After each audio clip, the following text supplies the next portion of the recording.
All right, ladies and gentlemen, we're live on MythVision podcast. I have a special treat. We'll just say an ex-Christian apologist who left Christianity but has not left the idea of God. And we're going to have a wonderful discussion today. So make sure you stay tuned, subscribe to his YouTube channel, and be ready for a fun ride this morning. I hope you're all doing well. Son, do you want to know what the truth is? After this, there's no turning back. You take the blue pill and you wake up in your bed and believe whatever you want to. You take the red pill and you stay in Wonderland. And I show you just how deep the rabbit hole goes. Remember, all I'm offering is the truth. Nothing more.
Ladies and gentlemen, welcome to MythVision. Tyler Vela. Is it Vela? Vela. Welcome to MythVision, my friend. Thank you very much. I appreciate it. Thank you. Let's get right into this, right? Yeah. So first thing I want to do is let everybody know. I thought I was sharing the dang screen. Here we go. Sharing the screen now. Subscribe to Tyler's YouTube channel. He has announced that he has deconverted from Christianity. And so go check out his channel. Go subscribe. He's at 1.05K subscribers. Let's see those numbers grow and show some love to the community. When someone is willing to push the boundaries, even when it's uncomfortable, I think it's important that we pat people on the back for doing things that, seem to be an honest approach to the material. And I really listened to your deconversion, and it seems more of an intellectual pursuit. It's not you just want to go sin and be a bad boy, but it's a lot of the accusations I see or get, or that you would never really want a true Scotsman fallacy, right? So there's all these issues. No true Scotsman. You also have a podcast. I actually get that. I get that one. We can come back to that, but I actually understand that comment. We can come back to it. Yeah. You're coming in a bit hot. I don't know if it's the audio or the audio is a little loud, but I don't know if there's a way to turn it down just a smidge, or is it just so that we're all, I don't want to blast it too loud. We got the Patreon while he's working on that. Make sure you guys check us out, help support us. We've got more stuff coming. Of course, we always take deep dives into the biblical text, mythology, legend, the whole nine. And we have courses. If you haven't signed up for those courses, I've got right now, and I'm working on more, Creating Jesus, Why Mark's Gospel Was Forgotten. It's been buried beneath Matthew, Luke, and John in the way that people understand the New Testament. The Historical Jesus Quest. This is an amazing course. And then Ancient Greek Mysteries with M. David Litwa. We've got more stuff coming. So check out the description. But again, subscribe to the YouTube channel, The Freed Thinker with Tyler Vela. And I'm going to refresh this at the end so that we could see those numbers climb. That's the whole goal today. Please, if your mods are in the chat, do me a favor and, remind people when they come tuning in. Tyler, what happened to you, my friend? What happened? Is it still hot? I only have better. One microphone. Is that better? All right. It's a little bit quiet. I'm not going to lie, though. It's just a smidge. All right. We went the opposite direction. All right. Hold on. Just a smidge. I want people to really hear you. Is that one better? Worse? It's hot, but you know what? I'll go with hot before not. So let's just go with hot. This is why I'm hot. All right. I can sit back a little bit. Yeah. See how it goes. Yeah. So what happened? Over the last 2 years or so, I started to have just an erosion of belief on some things. Things just started not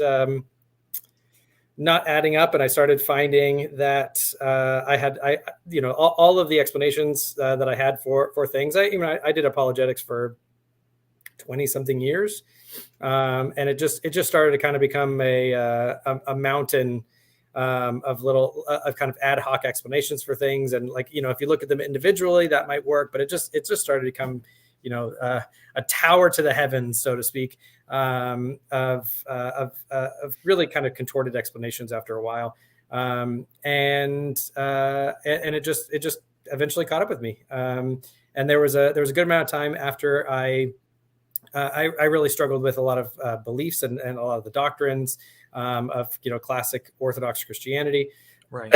That I was like, I'm really struggling with doubt. I'm not really believing it. I started talking to a lot of people, and it was almost like a Pascalian, hey, you're on the fence, you're struggling with doubt, it's dark night of the soul. Like really, you stay faithful. And so there's a sense where, I did the Pascalian thing where it's like I lean in, I have faith. I'm kind of, because I think Pascal, it's not an argument for God. I always thought that it was an argument. It was a call to the will. It was a volitional thing. It's a you're deciding what you're going to be committed to and aligned to. And so I was like, okay, well, this could be a dark night of the soul. This could be whatever it is. I was going through some personal life things. And I was like, I'm just going to, double down and remain faithful, and I'm going to be, committed. And I probably read the Bible more than I ever had, committed more Bible scripture to memory, took more classes, taught more things. Like I prayed way more. Like I just really doubled down on all of that to try to remain faithful. And then it's been probably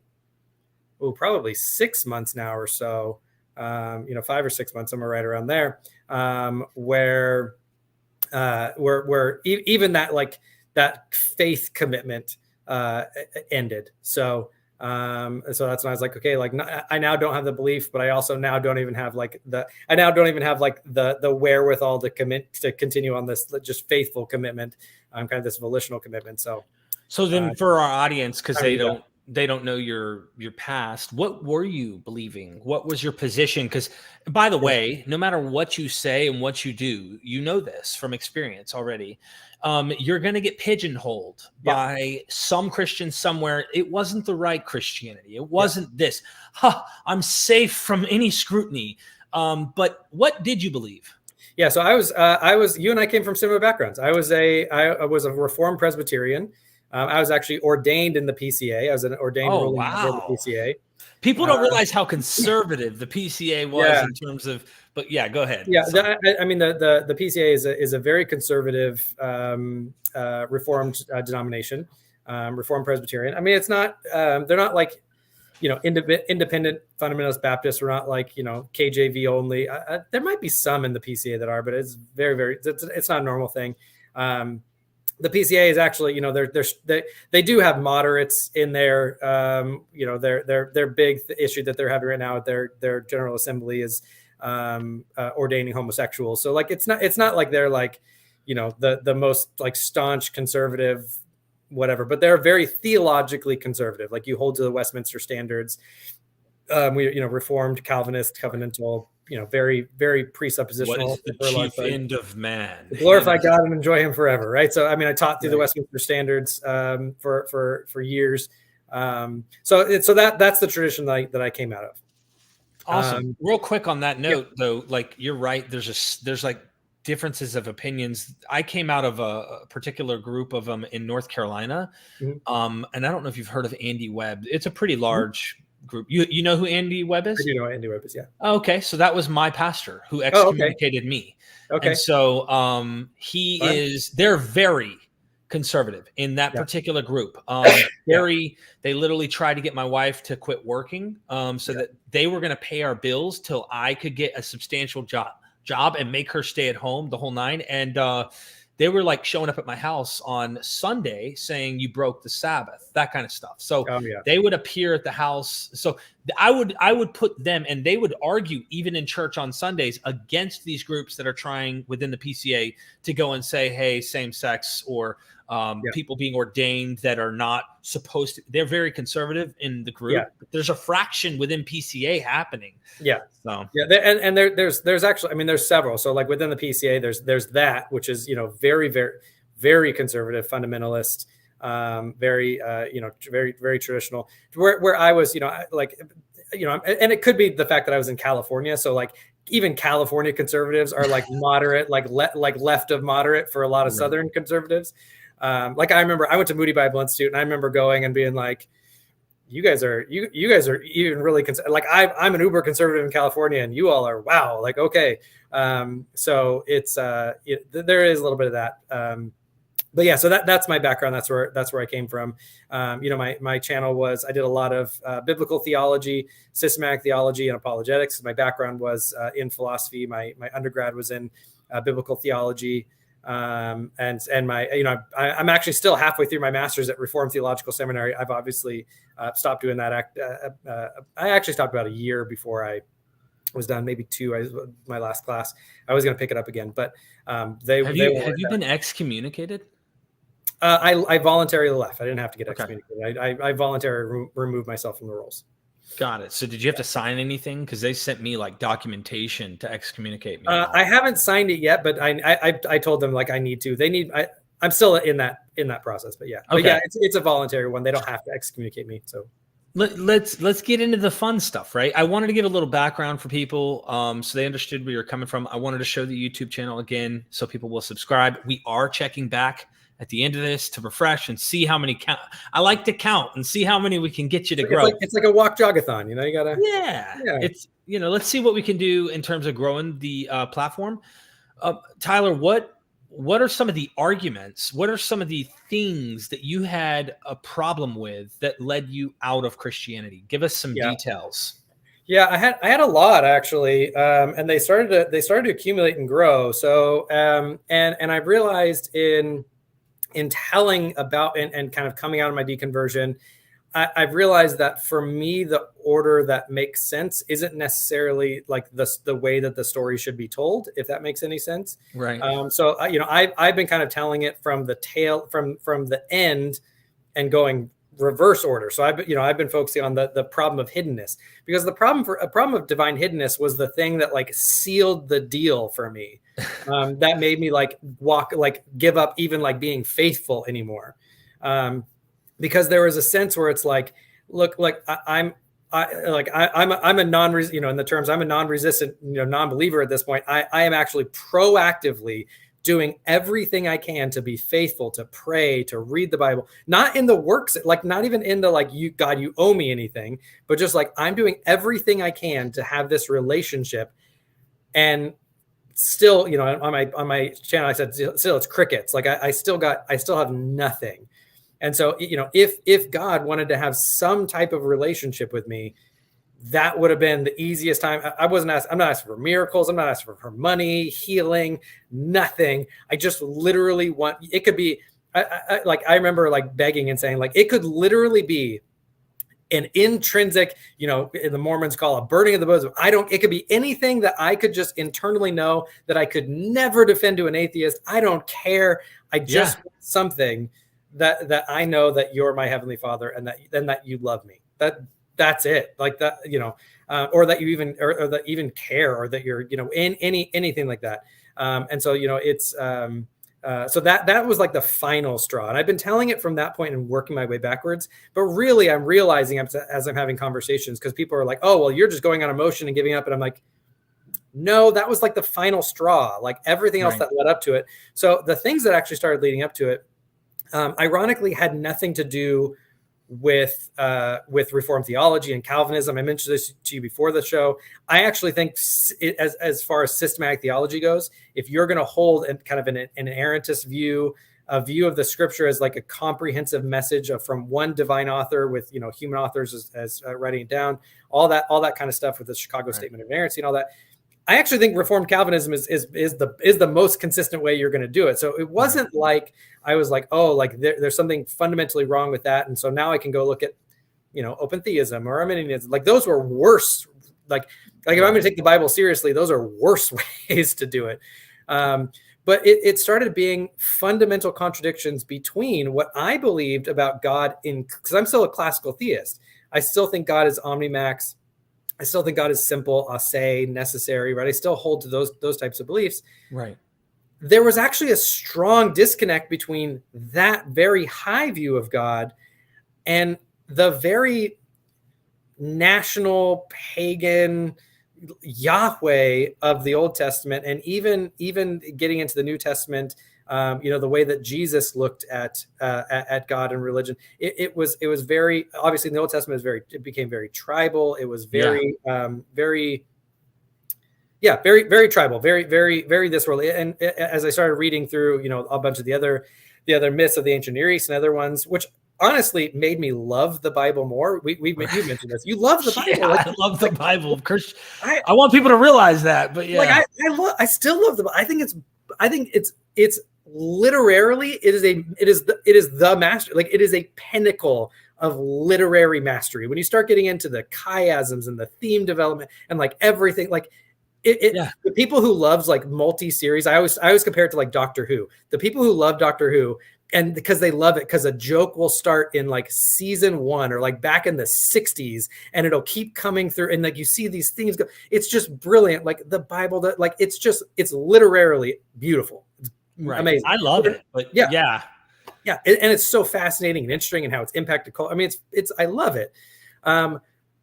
But also at the same time, there were certain things where I was like, not only does this high view that I think is philosophically defensible, and like I have a hard time, understanding how classical theism wouldn't be true because of certain arguments, that just came into conflict with the Bible.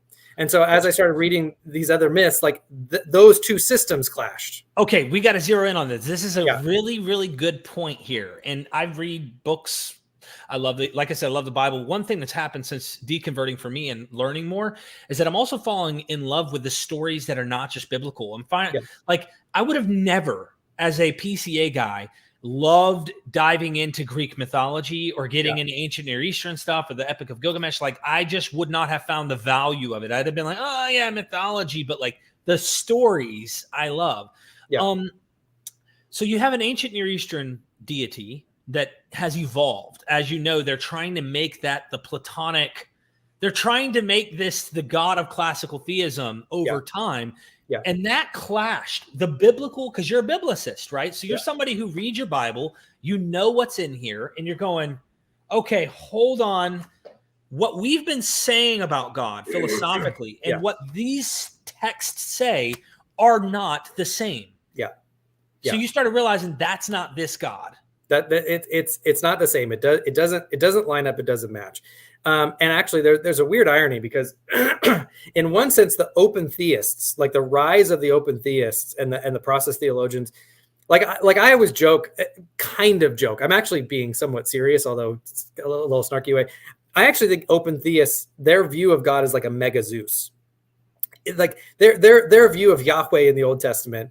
I mean, I don't know how you can get much more pagan of a view within kind of Christian theology. I mean, because he's finite, he's in time, he makes mistakes, he learns, he adapts, he can't always get his way. Like, he has to do these things in time using, like it is a Zeus story. It's just a mega Zeus because he's bigger and more powerful and somehow transcendent and more good. He's not as, he's not going to come down and like in the form of someone and like seduce a woman and sleep with them, right? So you lose some of the shape. But then again, like when you start studying like Greek mythology, it's also not clear that like for a long time that the Greeks even believed that those were true. Like they kind of understood for a long. There's a lot of scholarship to show that they kind of thought that those were myths too. They didn't think that Zeus. Yeah, the philosophers did. Let me ask you a question, because I want to make sure our definitions are right here.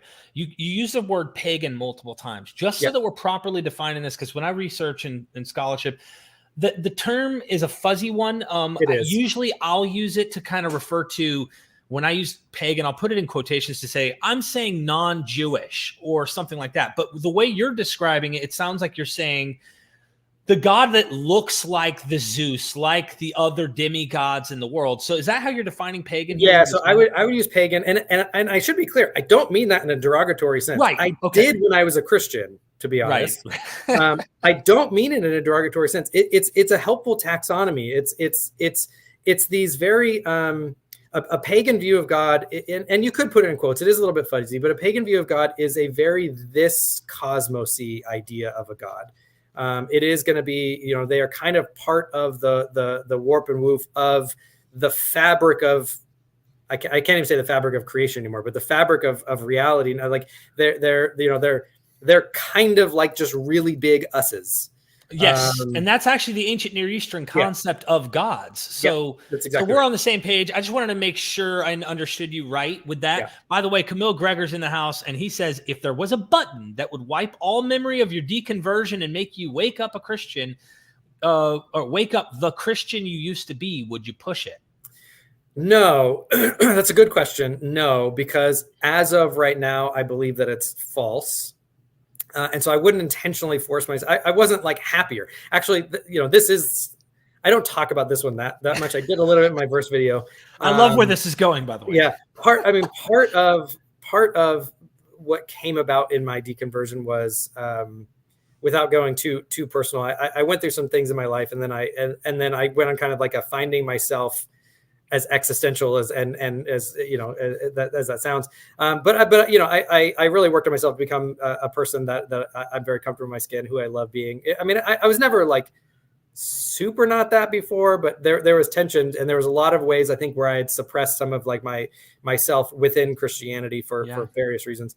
And so I'm actually brother. I relate. Yeah. So like there's actually a sense where I'm much more like authentically and holistically myself after this conversion. So it's not even like I missed the bygone days, where I had like, you know, hope and happiness and all that kind of stuff. Like that wasn't necessarily my experience back then. I mean, it was in some ways. And I think in those moments I would have said that it was, but looking back, I don't think that I would. Although I will confess, I am like, if someone could convince me that it was true, right? Not I could just wipe my memory and go back, but right now I know that I'd be believing something else. If someone could convince me that it was true again, I'd be totally fine with it. Like I'm not. Yeah. Thank you for the super chat, Camille, and thank you for answering that. So you have this. We'll use the term pagan, ancient Near East is what I like to say, but there's an evolution. God evolves, and so. And if this God is active in the world, it's kind of weird how it always models itself with the mind of the people at the time. And eventually philosophers getting more sophisticated, they even the biblical ones, New Testament and later exegetes are like, we have this God that is not the depiction of Yahweh that we see in the biblical text. In fact, you got like early church fathers like Justin Martyr who actually want to say Aristotle, some of these philosophers that were pagan, I'll say, but they weren't pagan in the definition, so to speak, that you're saying. They actually would think of more of like a higher Platonic God that is perfect form and all that. Yeah. So like they called them Christians. Some of these early church fathers were calling these non-Jesus followers Christians because their model of God philosophically was starting to change. Mm-hmm. Yeah. And it was in line with the model of God. Now, you know, they would push back because then, you know, obviously Aristotle and stuff wasn't saying that Jesus is the unique son of God and all that. Right. But yeah, I mean, but what they viewed kind of the ontology sans the Trinity or whatever that is, what those what are called in systematic theology, the incommunicable attributes of God. Right. Those were very much present in kind of those you know, pagan philosophers that they were dealing with, those the Platonic philosophers. So it's very much present. So God, you smack dab in the face of God of the Bible, and you're now like at conflict. Is this an early stage or is this like a late stage in your deconversion? No, this is one of the early stage. So it's strange. You know, I was not a young earth creationist for very long. When I first became a Christian, I was like, oh, well, that's just because where I was saved out of, young earth creationism, like that was just what Christians did. So I was like, okay, like I'm going to go along with it, but it's, you know, whatever it is, what it is. Quickly, that phase did not last very long. Went to kind of just like I don't really know, I don't know what to do with it, but I did a whole research project and came away basically thinking, and I still think that the most likely thing that's happening in Genesis 1 is that it's an ancient Near Eastern temple text. Right. Right. So it's not talking about material creation, kind of like a John Walton type of view, mixed with,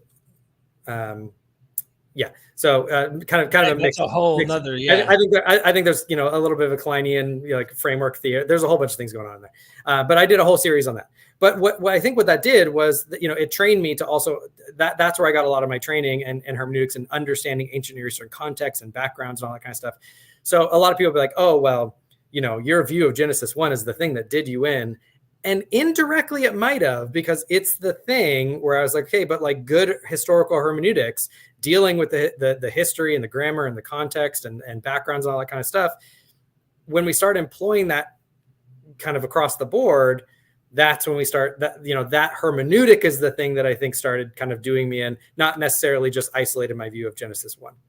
Right. So that started to go through, and when you start looking through the ways and polemics can only get you so far. Although I think there is polemics that are happening in Genesis 1. I think there's polemics that's happening in the Exodus cycle and the plagues and the strong right harm is one of my like favorite polemics in the scripture. So, there is a bunch of that stuff that's happening, but that hermeneutic of reading things within their historical context and seeing that the way that the biblical text is actually interacting with those things, and then carrying that forward into the New Testament and seeing the way that they're interacting with the literature of their day, and how Mark is actually, there are all these theories about what they're interacting with and Homeric myths and all that kind of stuff. I don't go necessarily that far, but I think Mark, the Messianic Secret is a very interesting kind of inversion of what's happening with the announcement of a Caesar. It's actually showing that he's the humble king, right? So there's all these kinds of like interactions that are happening that don't necessarily, it wouldn't necessarily mean that Christianity is false or that the Bible is false, right? You can,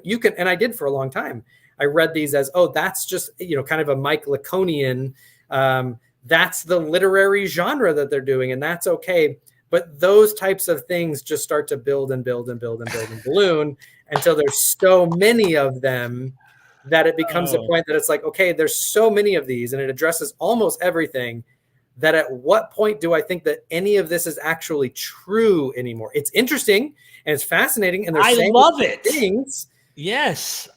But at what point does any of this now like matter for salvation anymore? Right. So did it steal the magic away in a different way? I mean, the faith magic, like is there a sense where you're kind of like, I'm actually grasping the literature now. Like I get what they're trying to do. I saw behind the curtain. I love it for what it is now, but I don't see how this is abracadabra for me anymore. Yeah. Yeah, and it was interesting that one of the things that really did me in and kind of turned the tides when it comes to seeing the biblical contradictions and not trying to harmonize like the Gospels anymore, which is big. That's a big thing. When you can stop trying to harmonize every single passage, once that shift happens, I'm sure you're smiling. I'm sure you get this feeling. Once that shift happens, you're like what was completely reasonable. And I still say it, like, I get it. Like, I don't necessarily think it's a bad way to think about things. Like a lot of times we try to understand things in the context of things that we think are more true. It's not intrinsically bad to hold beliefs simply because they are the most consistent with other things that you do have a warrant to believe it. I don't think that's a bad reason to hold. It's just not a strong reason. And once that goes away, you start looking at a bunch of the things you're believing, and you're like, well, now it's like a domino. Now that this one anchor thing that made all these other things consistent is gone, once that's gone, well, crap, like all the other 100 things domino after it and are gone. So the thing that did me in, actually, the domino, was because I love the literature. I love it. And I love the theme development. And I love like understanding what was Paul's theme of election in Romans. Right. And I listened to a talk by with Bart Ehrman, because you have to, whether you like him or not, right? We both like him, whether Christians like him or not. But I remember listening, and he was like, "Look, who is he again? I'm sorry. Yes, who is he? Bart Ehrman, right? So yeah. So when he was talking about how if you take it was the time of the crucifixion between Mark and John. Right. And if you try to harmonize those, you actually destroy the theme of Mark individually and John individually, because John has him as the sacrificial lamb. It has to be the day of preparation for the Passover, because that's like that. If you break that, you break a major theme in John, right? You break it. If it's not Passover, you break the messianic secret in Mark, right? So like if you harmonize them, you're creating a third gospel. Bart Ehrman's famous for saying this. You're creating your own gospel, but you are breaking the two gospels. You're not harmonizing them and keeping them. You're not keeping them harmonious. You're actually breaking the original data. And the original data is beautiful. They're brilliant on their own. They just can't be harmonized and stay brilliant. That is such a good point. And later on, you have the diatessaron. They're trying to do some fixing of a problem. But I don't want to get caught up in that as much as just pointing out, I love what you said here. And you went right for the jugular. You didn't play around with the baptism narrative, because there's a problem with that. I mean, every single narrative has this kind of issue. Whatever is being left out by Matthew and Luke, it seems for reasons they don't want that, or they're changing things. Like in Matthew, John the Baptist begs Jesus not to baptize Jesus. Yeah. Hint. And Mark, it's just, yes, baptize him. And like, there's not this issue, and it's for the forgiveness of sins. Whoa, Jesus, what? Yeah. So like, there's all these issues, and Christians don't notice this because they can run. In fact, recently in a course I've been promoting with Dr. James D. Tabor on Mark, he wants people to read Mark as Mark. And he points out how in Mark, when he finally goes, who do men say that I am? Okay. Peter finally goes, you are the Messiah. You are the Son of God. Okay. Yeah. 2 verses later, he doesn't say, blessed are you, the Father in heaven revealed this to you. That is not in Mark. Right. Christians immediately go, James is of the devil. I mean, like, I've had comments like crazy, Tyler. Yeah. And what he says 2 verses later, because he tells them in what he's going to die. He says, hey, you said I'm the Messiah. I have to die, right? Yeah.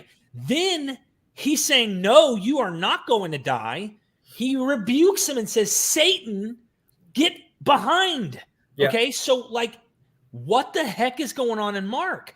Matthew wants to go, blessed are you, Father in heaven has revealed this to you, not flesh and blood. Well, that is a change that is radically different than Mark. And you went to the jugular. My point, before we get to the super chat by Camille again, Camille's showing some love this morning, is the pinnacle of Christianity, the resurrection. And if we can't even get the story of the God of the universe in flesh, as we like to understand it, we can't even get that nailed down accurately. How reliable, how trustworthy can we really say our New Testament is on depicting what really happened? Yeah, this is a question. You can find ways to reconcile if you try hard enough, but this is a sincere question, right, Tyler? It is a sincere question, and I will, well, I'll try to be brief, because I know you want to get this. No. Take your time. We'll get. But there, I haven't fully, jumped ship or anything, right? So I'm not out here being like, the Gospels are just like. And I'm not saying you're saying this, but like the Gospels are entirely myth, or because they get one little detail wrong, you get everything right. You could go like a Lacona route, right? You could go down there and you could say, okay, well, these are minor discrepancies and all that kind of stuff. You could remain a Christian. You could be a progressive. You could be a Randall Rouser, and you could say, okay, they get the gist right. They're still reliable. I don't think that my girlfriend, when she, doesn't get the time, or, her and her friend get the time, 5 minutes off or a day off or something like that, what happened 30 years ago, they're totally, it's all garbage, right? That wouldn't be the argument that I would make. But what it does is it says, okay, what can't be the case is, like, I don't see how inerrancy can be the case anymore. I don't see how infallibility can be the case anymore. And when your systematic is built on that, and when you're done trying to harmonize it, what happens is those anchor points come loose, right? And so there's a trickle down effect. And so you start looking at it. So like, I still look at the Gospels, and I'm like, okay, like I think the Gospels are probably generally reliable about what an apocalyptic teacher thought. I think they're probably close to what he was teaching his disciples. they almost certainly theologized like crazy. Yeah. They almost certainly slanted it towards the theological inclinations of the communities that they're writing for. They're almost, there's all that stuff's happened, but I'm not out there trying to say like, therefore it's entire, you can throw the entire thing out. And the reason why I think this is important, and then the last thing on this, the reason why I think this is important is because what I find now, and I started to see this when I was still in apologetics, but it's like full force now. There's a Mott and Bailey fallacy that happens a lot in apologetics, where in order to defend like minimal facts resurrection, or even maximal facts resurrection, or inspiration and inerrancy of scripture, they defend reliability, right? And they're like, oh, well, they get this like minimal reliability of, oh, well, they get cities and places and geography, and names, yeah, except for when they don't, because like Quirinius. But even Josephus gets things wrong sometimes, right. And we're not like, to hell with Josephus, get that guy out of here, like, whatever. But like, what happens though is they say, see, it's reliable, therefore we can trust all these resurrection stories. And I'm like, right. That's such a Mott and Bailey. Like you cannot do that. Like that is, you have so much more spade work to go between it's generally reliable to therefore we can trust that it's what it says about the resurrection. Like if you read Homer's Iliad, the Odyssey, or Virgil, okay, you're going to read geography, you're going to find places, you're going to find probable events. Trojan War probably happened, some form of it. It's been heavily legendary or mythologized, right? I think the same of the Gospels.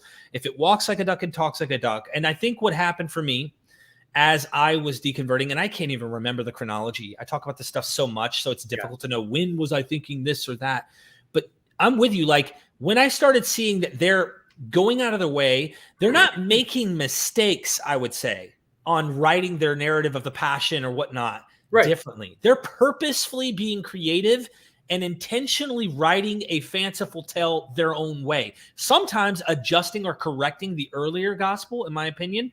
But especially Luke, I would definitely say that Matthew and Luke are correcting Mark in many ways, or adding to and wanting to do something special. I don't think it's intentionally or a mistake necessarily. Yeah.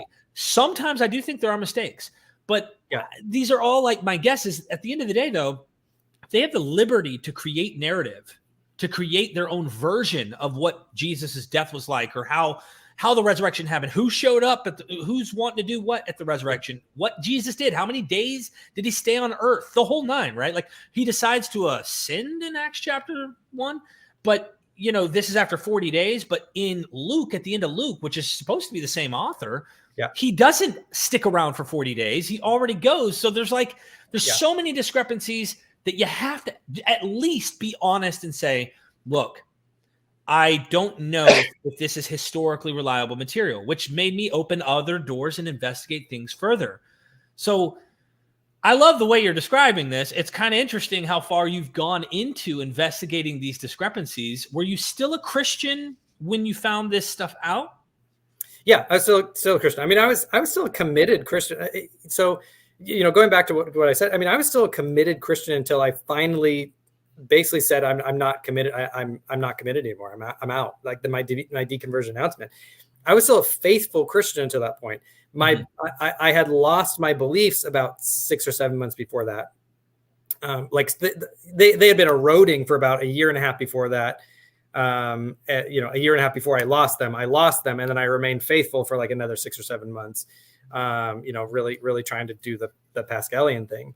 And so, I mean, these were all things that I was reading and investigating and thinking about like as a Christian. So a lot of times people are like, oh, like, you're an atheist now. And I'm like, no, these were a lot of things that like, that I was thinking about when I was a Christian. Right. And this comes up a lot, like when we're talking about like objections from morality.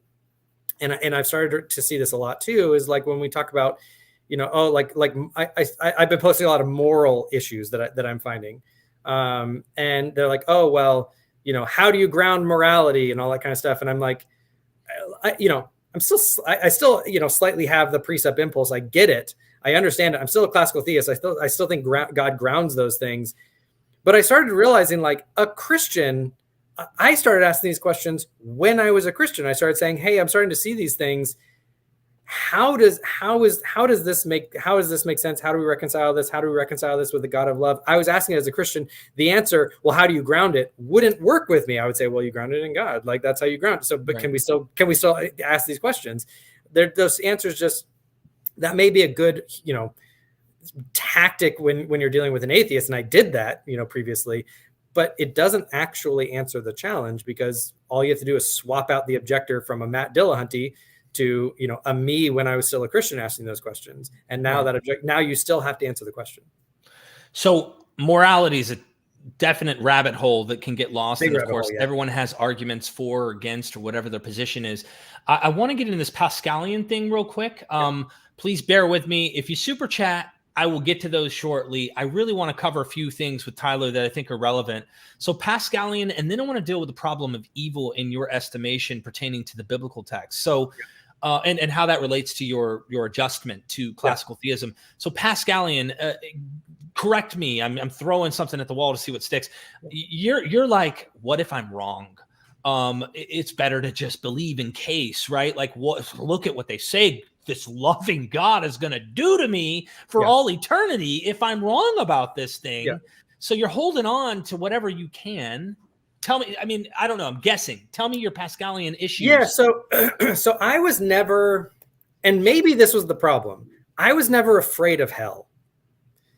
So, and some Christians have been like, well, I mean, that could be like why, and maybe because I was never afraid of it, like maybe that would have kept me in line.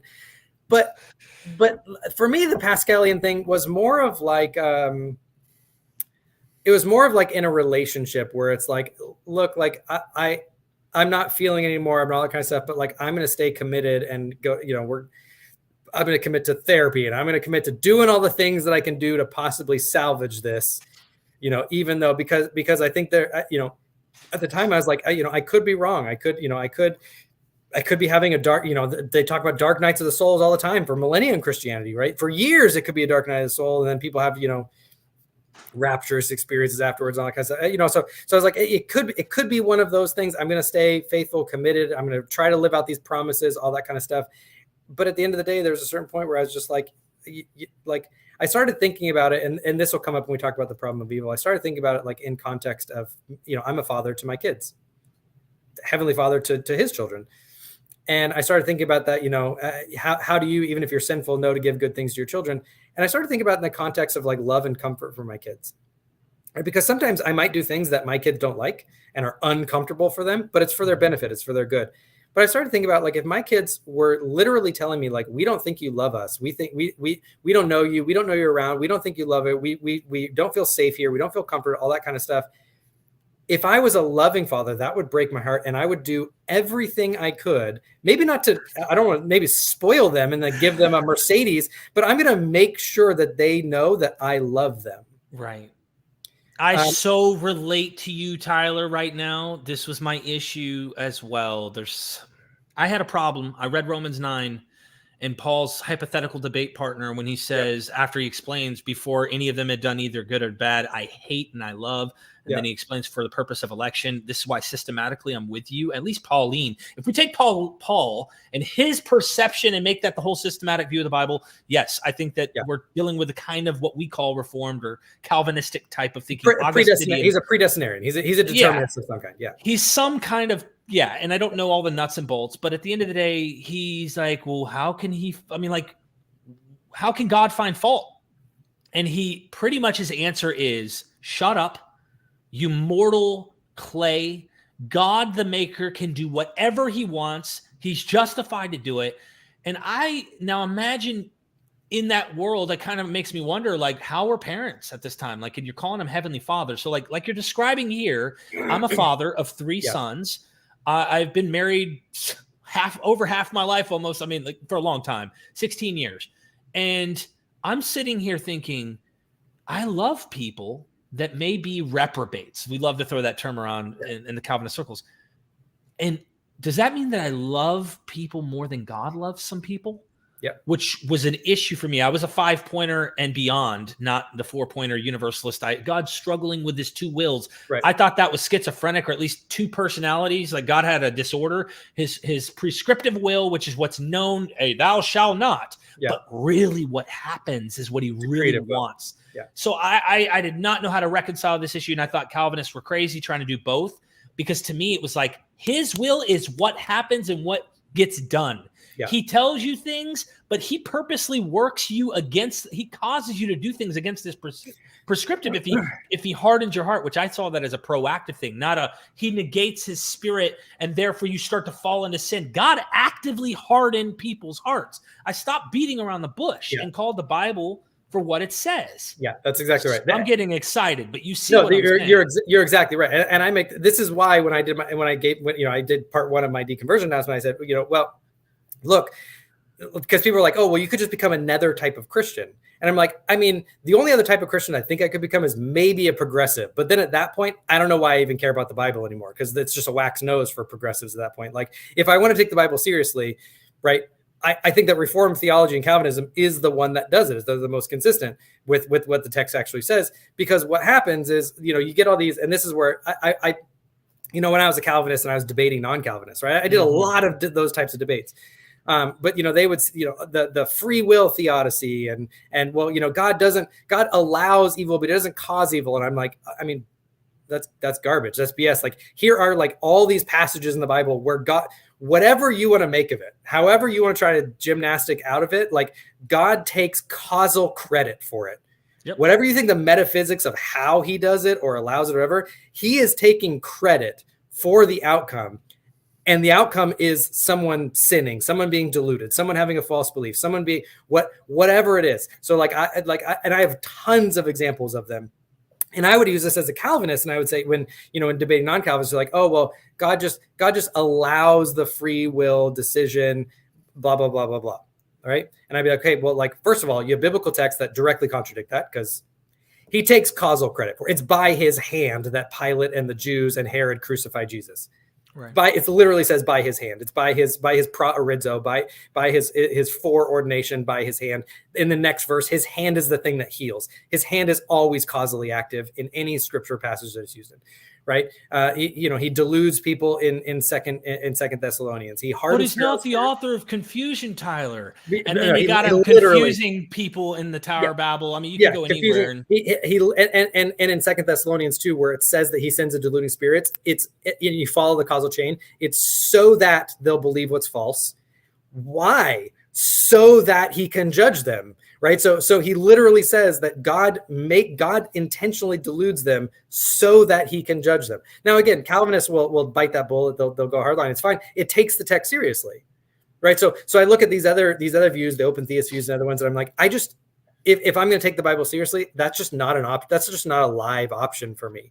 And mind you, when you're saying this, for the people who are just tuning in, when he says take the Bible seriously, this is if we're systematically trying to rectify and make it a unity, meaning the whole biblical corpus, then overall that position makes most sense. Tyler's not saying that there aren't arguments that contradict the view that we're describing here, because you can find God not knowing the future. You can find God kind of mistakenly not understanding things like that. This is also one of the reasons we no longer, I would say, hold to this systematic view. But if you are factoring that systematic view in mind, and that's what Christians who are harmonizers, inerrantists, infallibility, or at least some model in which scripture is God breathed, however you want to define this, that, they're coming up ways trying to fit these contradictions and fix the discrepancies between gospels or God's personal character or what he's doing. Does he know the future? Does he predestine it? Is it some middle view? Is it free will all the way, open theistic?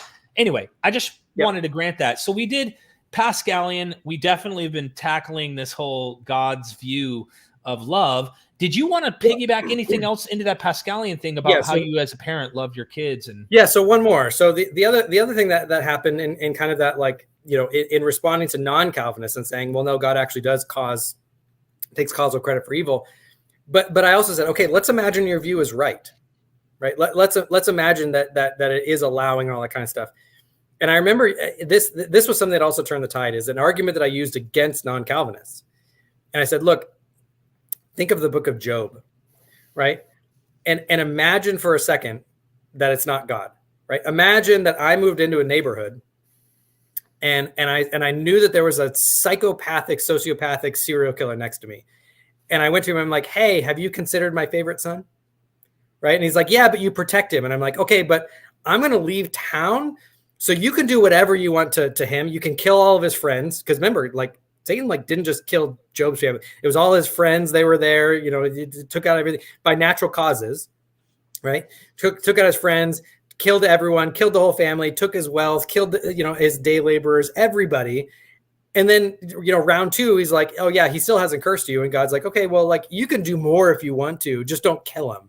So now he gave him like boils and all that kind of stuff. And like, imagine that I did that with the serial killer. And I was like, you can do that with Mike. You can kill all of his friends. You can kill the rest of my family. You can do all that kind of stuff. You can burn down the house.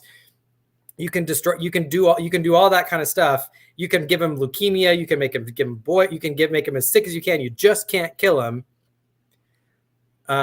And it's okay because at the end of the day, I'm going to give my son back like more friends than he had to begin with. So like, let's ignore all the ones who died. I'm going to give him more. Right. Right. Like, how many of you would call me good? Yeah. So or loving, right? If you had 5 children now, God kills them all. And you had 6 friends, kills them all. Your wife says, curse God and die. Later on, somehow you end up with 10 children, double what you had to begin with, but those 5 are dead. You have 12 friends. You first had 6 best friends. Now you have 12 now later down the road.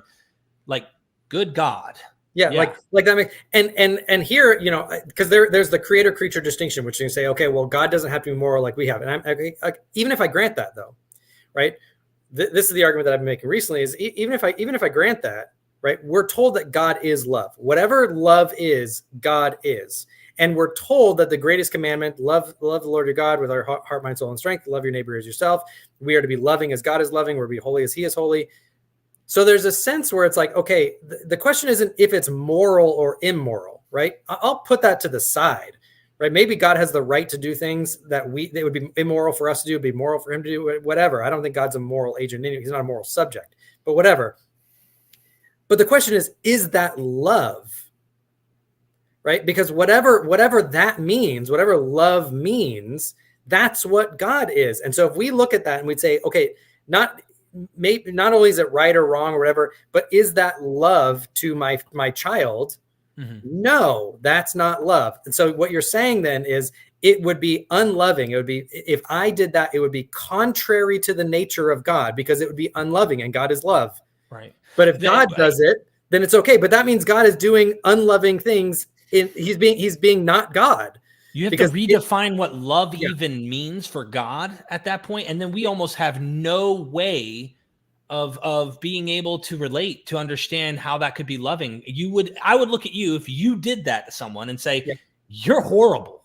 Like, I don't care that you paid him back double. You're horrible. Like, this is not love. It's horrible. I mean? And if they try to say, oh, well, God's love isn't like our love, then I'm going to say, okay, well, I understand, there's analogical language about God. I get it. I totally get it. But there has to be some touch point where there's similar concepts, right? And if God can do something so unloving, but it can be love for God, I just don't even know what that touch point is anymore. That's exactly it just becomes like I can understand the whole, like, it seems like God doesn't know some of the Old Testament, and that's anthropomorphic language. I can get on board with that. I can totally get it. Mm-hmm. I used to argue that I buy, but if this is like something like X can be not X, then it's not analogy anymore. Like it's not anthropomorphic language anymore. I understand that saying God is Father is anthropomorphic language because it's not like he birthed us, but there's conceptual overlap between those two things, right? That makes the analogy work. If unloving can be loving, there's no conceptual overlap. I don't even know what the analogy means anymore. Well, what they meant for evil, Tyler, God meant for good. Well, and that's the thing is, like, I've asked him, okay, let's go to the Job example. What if I told you that I knew that doing that to my child meant that somebody else, some random person elsewhere would become a saint, or there'd be soul building for me, or there would be, I'm protecting free free will in the abstract, which by the way is a terrible theodicy anyways. But like I'm pretty like, how would that justify what I just did for my, like, would that somehow make that not an unloving thing anymore? No, like those are terrible justifications for anything like that. So yeah. So we're tapping in. It's not only that we're dealing with this Pascalian issue, it's also a problem of evil that we've been also touching on, I would say.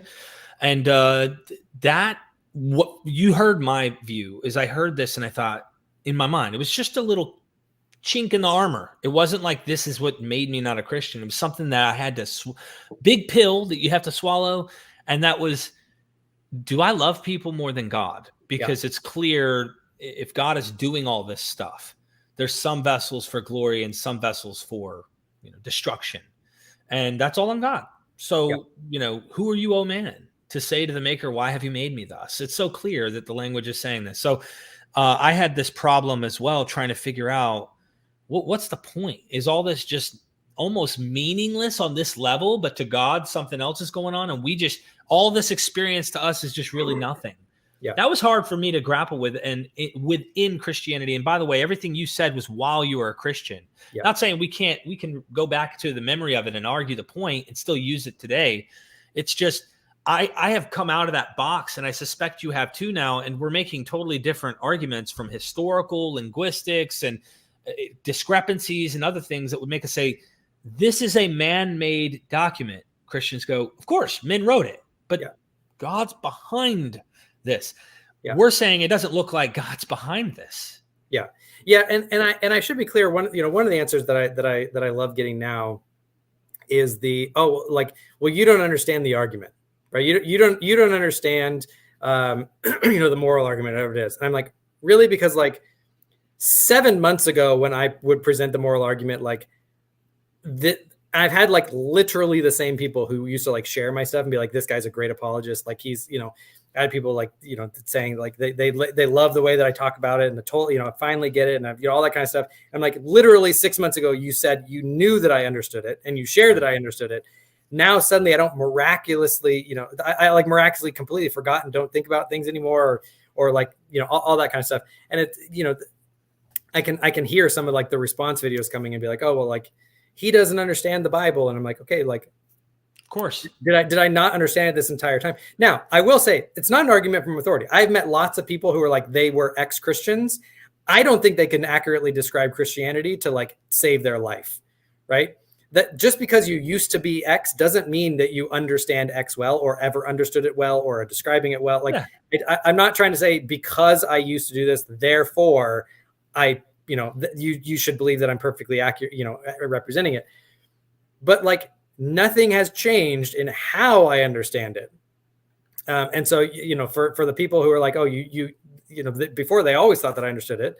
Or people are gonna be like, oh, well, you don't understand Calvinism. I'm like, the ordaining committees in the PCA, and when I had to teach the Westminster Confessions and teach series on Calvinism and go through it, Reformed theological, they all thought that I understood it fine. So, the people who asked me to debate it, and who presented my debates as one of the more robust Calvinists out there, they had no problem, saying that I understood it. So, maybe I misunderstood it, but then a lot of people who claim it misunderstand it also. So I got one more question before we get to any super chats here. I took this picture and made that the thumbnail, right? Yeah. Seems like there's a apologetic empire here. How have you had any run-ins or had any discussions with any of the people you see on the image since leaving? Not really since leaving. That was at an ETS conference a few years back, probably 3 or 4 years ago. So we all got together. We went to In and Out late one night after a bunch of days at a bunch of talks and everything like that. So haven't really talked with most of them after the fact. A few of them have checked in and said, "Hey, we love you. If you need anything, let us know." Mm-hmm. I got a couple of invites to be on a couple of different shows, but they've largely gone dark. But yeah, so I still love all those guys. They're great guys, and that actually almost everyone in that picture I think are brilliant. I think they're doing good good thoughts. You know, they're not that group is not like the Ken Hams of Christianity. So yeah.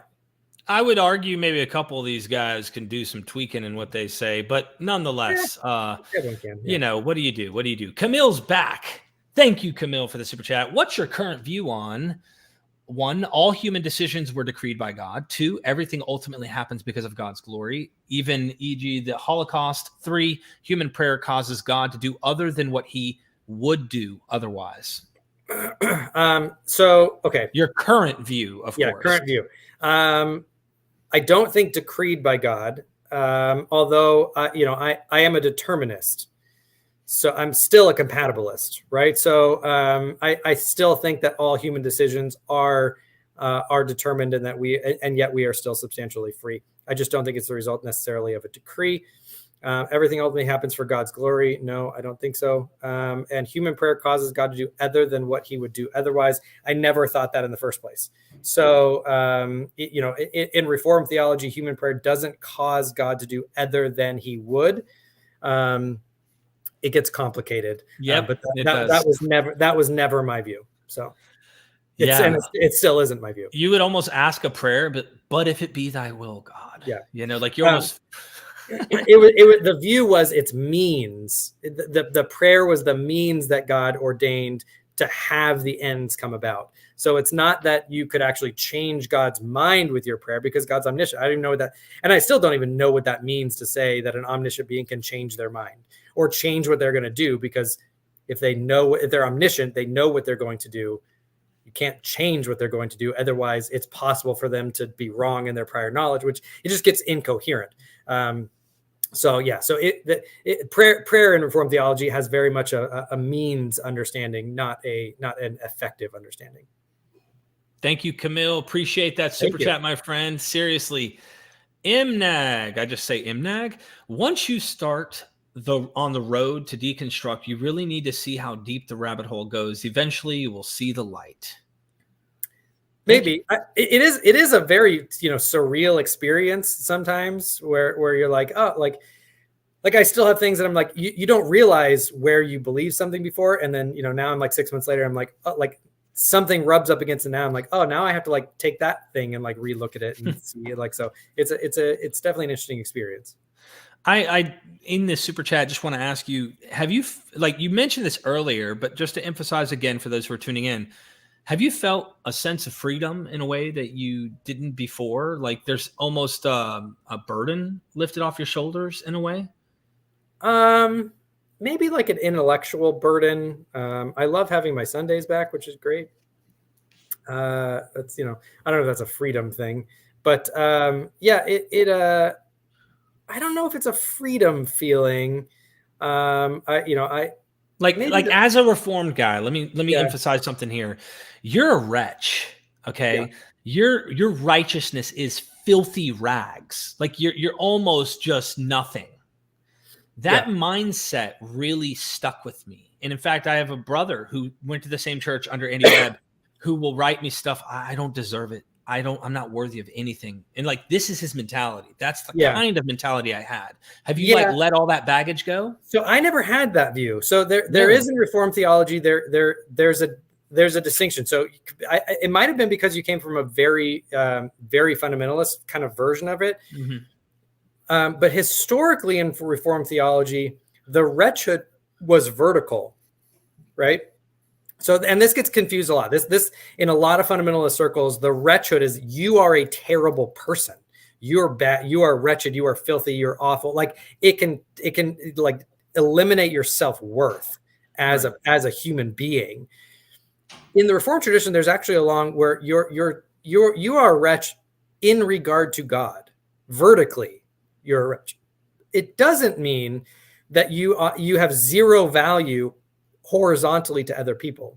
Yeah, I didn't know how to compartmentalize those because when I read Paul and was just like, oh, wretched man that I am, and he bragged to those on the horizontal plane about how wretched he was, I just saw my self-worth as nothing. It is Christ in me. Nothing. I am nothing, but Christ in me is something. So I really took that literal. Yeah. And maybe it was meant literal. I don't know, because the way they were willing to, or seemingly getting persecuted and willing to go and almost in an insane way of going to the cross, right? Take up your cross and follow me. Yeah. I don't know. But Maybe if you think about the gospel, like even in Reformed theology, you think about the gospel, like if everyone was a wretch such that they were devalued as their being, then a lot of the other statements wouldn't make sense, right? That you're to love your neighbor as yourself, that you are right, because there's a certain sense that you can if you think of yourself as the worst type of person, you love your neighbor as yourself, that you love your neighbor as the worst type of person. There's a certain sense where you are to it doesn't mean that you have no self-worth, no self-esteem, that you are just intrinsically a wretched person that you should just like curl up and die. Right. And it would actually, if that was the case and you kind of universalize that and you said, okay, well, sin just makes people wretched people, terrible people, no value people, then a lot of the other statements about like, there is neither Jew nor Greek, slave or free, like all that kind of stuff, like where it collapses all those categories into we are all, children of God, we are all image bearers. There's value in those types of things. You couldn't have that if that wretchedness is universalized, right? So that is a trend in very like fundamentalist Reformed circles, but there is in Reformed theology there is this theme of that's a vertical thing, and so you are wretched with regard to God. You can tear your clothes and cry and beg out and scream out and think you are wretched in the sense that you have no righteousness, but that doesn't necessarily mean that you like have no self-worth. So I didn't have that feeling, during it. So I don't really have to work it out coming out of it. Yeah, and like you should hate this life in order to gain life, but if you love this life, you will lose life. Like those kind of things, man, those are pretty smack in the face type stuff. And those were value statements, right? Those are saying if you love this life so much that you're going to hold on to it and you're going to forsake the things of God, then yes, you don't love this life. You don't all that kind of stuff. Right. But it's not defeatist. It's not, why polish the brass on the Titanic, right? So you're still, that's why you still have true religion is to care for orphans and widows, right? You still have that idea of there's still beauty. I kind of wonder, and I don't know where to interpret this, but I kind of wonder if leaping to James to try and understand what true religion is, especially since he actually conflicts with Paul's own letters. Yeah. I don't know. I mean, like, this is the thing where I'm at now. I don't pretend there's a systematic way of knowing what the meaning of that is without like, it's really an interpretation type thing. And it's like, I don't know what to make of some of this at this point. Well, you have to remember right now, neither of us think that the gospel is true. Right. So here I'm re-inhabiting like the Christian, this is how I would answer and say, like, you could consistently, hold these types of things and have that vertical and horizontal distinction because this is if this is one unified message, then you have these examples that justify that distinction. That's what this is really interesting. I never really thought of it in those terms, but I'm reading Paul. Paul doesn't want people to get married. This is a horizontal thing because he expects the vertical to take place at some point. Yeah. The coming down of the Lord, the parousia, the whole nine. And that did not happen. So anyway, Chris H., thank you for the super chat. What is Tyler's new path looking forward? Will he now move towards social justice and defending those harmed by Christianity like LGBTQ people? It's a good question. I don't know. I don't know what I'm going to do. LGBTQ is an interesting thing. I don't know if you had this experience. Well, let me actually caveat this. I'm not going to say I was like an LGBTQ advocate or anything like that before when I was Christian, but you can actually look through some of the back catalog. And I hated the way that the church treated the LGBTQ community. Right. Even though I thought that it was sinful, right? Because I would always be like, okay, but we think adultery is sinful. But like, if someone caught in adultery, like goes through cancer and they have children, we still organize meal trains for them. We still care for them. We still visit them. We don't ostracize them. We don't, all that kind of stuff. Like, if we still welcome them into church, right? You do all this kind of like, I could never grasp why the church treated LGBTQ as if it was like this special thing to be like a beyond sin. I could never. So like, and this sounds cliche and I know like the backlash to this type of comment, but like, I always had LGBTQ friends and even when I was like, hey, like I disagree. I still think like the activity is sinful. I never thought the orientation was sinful. I never anything like that. But so like that never jived. So I was never fully there. But what happens, weirdly enough, is that, not weirdly, I mean, it makes sense. When you leave, the justification, obviously, for even thinking it's sinful, you're like, oh, well, that was dumb. I don't really have any. I mean, maybe if I know there are like some atheists that are against it for like trying to claim it's like unnatural, whatever. But I just I don't find that convincing. And then any support that I had for thinking that it was sinful is gone, because I don't think sinful is a thing anymore. Right. So, I don't know if I'll move towards like social justice activity. Maybe. I don't know. I don't know what's going to happen. Thank you for that answer, Chris. Thank you so much. I love you. Thank you. Nutty Squirrel, great discussion. I hope that was the next one here. Yes, great discussion. Look, we've got 485 people, and I need to let everybody know this is a popping stream right now. Go subscribe to Tyler's YouTube. We'll refresh this at the end, and we're going to see the count. Let's hope we can get Tyler some more people to check him out. You can agree, disagree, whatever. Take him to task in his comment section, but it's all about having that discussion like we're having today. So I really appreciate that, Nutty Squirrel. Thank you. Always appreciate the support. Henry Marr says the God hiddenness problem is the worst. We really haven't talked about that much, but there's like a spider web within all these this thought about like, if God loves, like we're talking about, God is love. Is it like, I'm trying to even defend the idea of like how this is even possible. As someone who struggled, and I always go back to addiction because I'm a recovering drug addict, 7 years off of heroin. Good job. Congratulations. Thank you. Appreciate that. Yeah, I was literally at death's door. And sometimes tough love is a way to help the addict, especially when they're sabotaging their own life because they have an illness. There's a real issue here. I would call it a disease under the specific definition that is called. And I'm sitting here thinking like, how is God's hiddenness even helpful in trying to help us when we have sincere doubts and questions about this issue? You can almost see why Christians sometimes, not all, will say stuff like, you have a secret sin, or you just want to keep sinning. They want to find other excuses for why you've left, Tyler. But divine hiddenness, hit that one real quick with us. Yeah. Divine hiddenness is basically I mean, there's lots of them. There's lots of different versions of it, but the one that I had is basically I run it as an internal critique of Christianity, right? And so if the promises of Christianity are true and the statements of God are true, and I didn't even do it as a universal hiddenness, like to all of creation, which I could do, right? I don't find the answers to it be like, oh, well, it would violate free will. Garbage. That's a garbage answer. It's just not. It is not. That is not a good answer.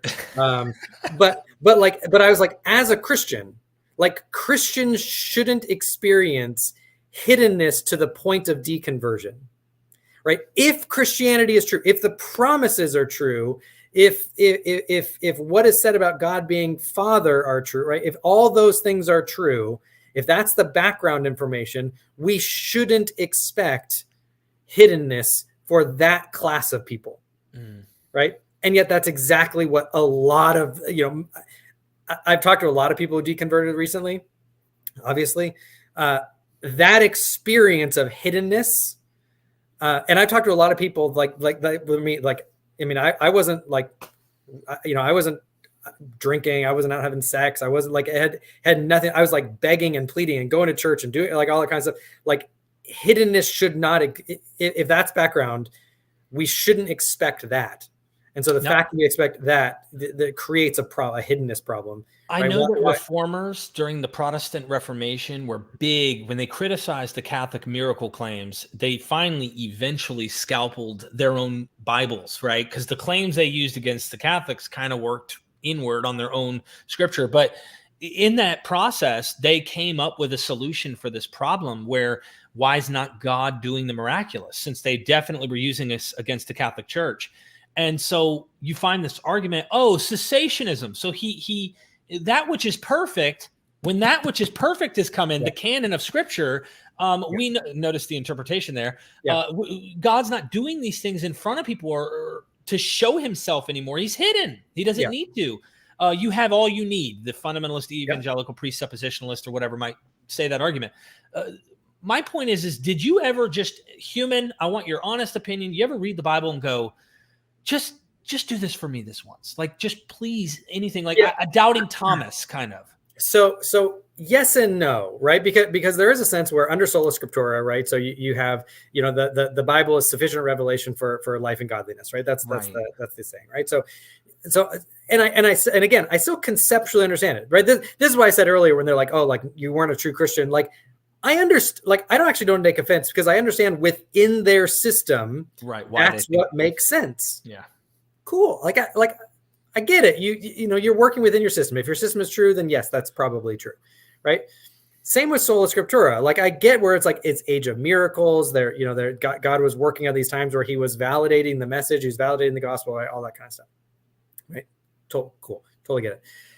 There was a certain point though where I was like, look, again, like I'm not asking for a pillar of smoke and a pillar of fire, right? I was, by the way, anything, no, like it could be still small voice. Like I don't care. I don't care. It'd be hard for me to know if it was me though versus anyway. But I wouldn't care. And I think that like I was like anything that I could attach that significance to, totally fine with it. Like even again, like I said earlier, even if I could never justify it to anybody else, like bring me back in. Whatever it is. But there was also, I started just being really dissatisfied with that answer. And I talked about it in my last video, the deconversion part 2, which it doesn't show up on the videos. It shows up under the live tab. But there was a moment where I was like, okay, but why not? Because there's a sense where like, oh, well, you can't ask for miracles because then you're making God your cosmic butler. And I'm like, okay, but the core claim of Christianity is a miracle claim, right? So which one is it? Is it miracle? A miracle is the most sufficient thing to drive belief. Then why not more miracles? Or is it miracles aren't sufficient for belief? You just have to have faith. Then why is a miracle the core claim of Christianity? Well put. And then that just spiraled, right? So one of the examples I gave in that video is okay, like imagine how many people. I'm sure if people just gave thumbs up in your comments, we'd see 1,000 thumbs up. Or I guess you only have 400. Type 1 if you're thumbs upping right now. Type 1 if you're thumb up. Right?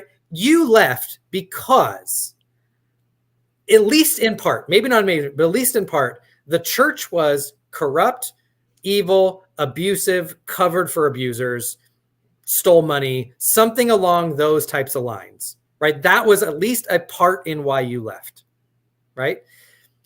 So the example that I get in Acts, when Ananias and Sapphira, they don't even steal from the church, right? They sell a field, they give half to it, and they say they gave a whole, right? They gave a 50% tithe. All they did, I mean, did they do something wrong? Sure. They wanted to look more generous than they did. Fine. Whatever. Was that wrong? Yeah. Were they stealing? No. Were they embezzling? No. Were they stealing from the poor? No. All that kind of stuff. What happened? God kills them both at the rebuke of Peter. Separate times, but kills them both at the rebuke of Peter. Right. Right. And the answer that's given is, well, that's to establish that church needed establishing. Right. It shows that God would protect the sanctity and purity of his church. Right. And I'm like, okay, imagine, maybe not even to death. Maybe every single time someone stole or embezzled money from the church, stole from the poor, whatever it is, abused, covered for pedophiles, whatever, anything that didn't protect the purity of the church, God would give them boils, right? All of those ones would go away. Right. Right? Every single one of those ones would go away because it'd be like, oh, like, and I have to imagine, like for me, I probably never would have left Christianity. Right. I'm with you. I'd be like, it's reasons. so clear that like God is protecting this thing. Right. So the amount of, and I got to imagine more people. And then imagine comparing it to other religions, right? And they don't have claims that come to pass or something. And you're like, well, this is clearly evidence to show. Yeah. And so it's one of those things where it's like, so that's not me asking God to be a cosmic butler. That's not me asking for some personal miracle. That's not anything. That's just straight divine hiddenness in ways that we not only shouldn't expect, but we don't see in the New Testament anyways. And it's hard to say that it's cessationism because cessationism has to do with like personal works of miracles and healings and all that kind of stuff, which would also be, I don't know why people wouldn't believe if every time someone prayed over them in the name of Jesus, there was healing. Mm-hmm. How would that violate free will or prevent soul making or sainthood? That would make a buttload of saints. People would freely believe because there's miracles. So and that's the other thing is I don't understand how seeing a miracle violates free will. Like it imposes too much. It forces you to believe. Like, what does that mean that the resurrection violated the free will of the apostles? Like I don't understand the argument. So like that type of hiddenness in ways that we wouldn't expect hiddenness, or where the hiddenness seems to cause more detriment to the very things that God says he values, right?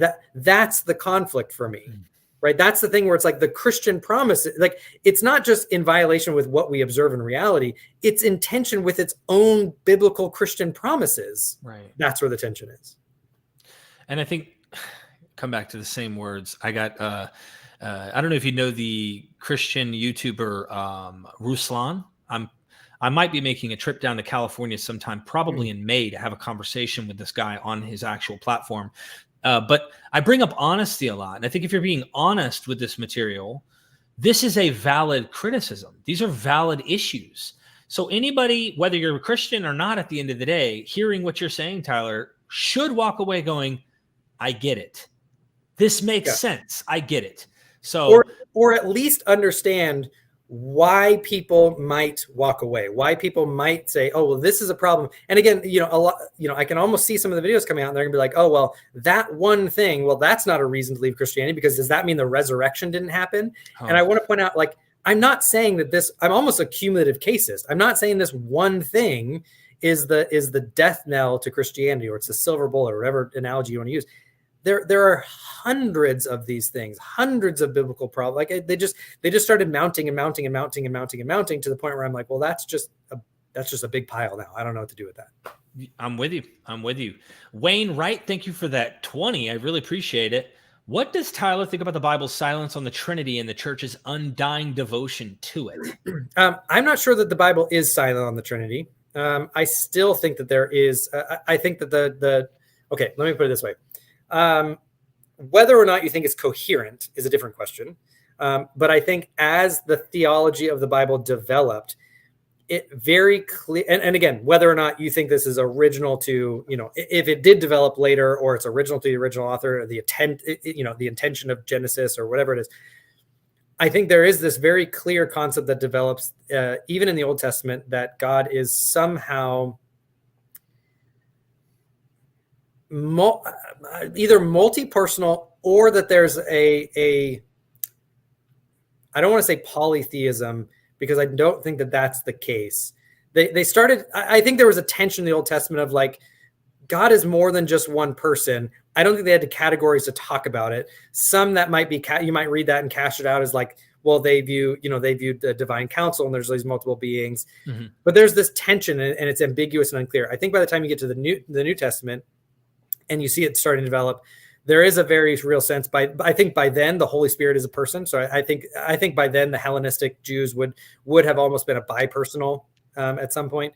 And the way that the New Testament authors, even very early in the Gospels, take Old Testament passages.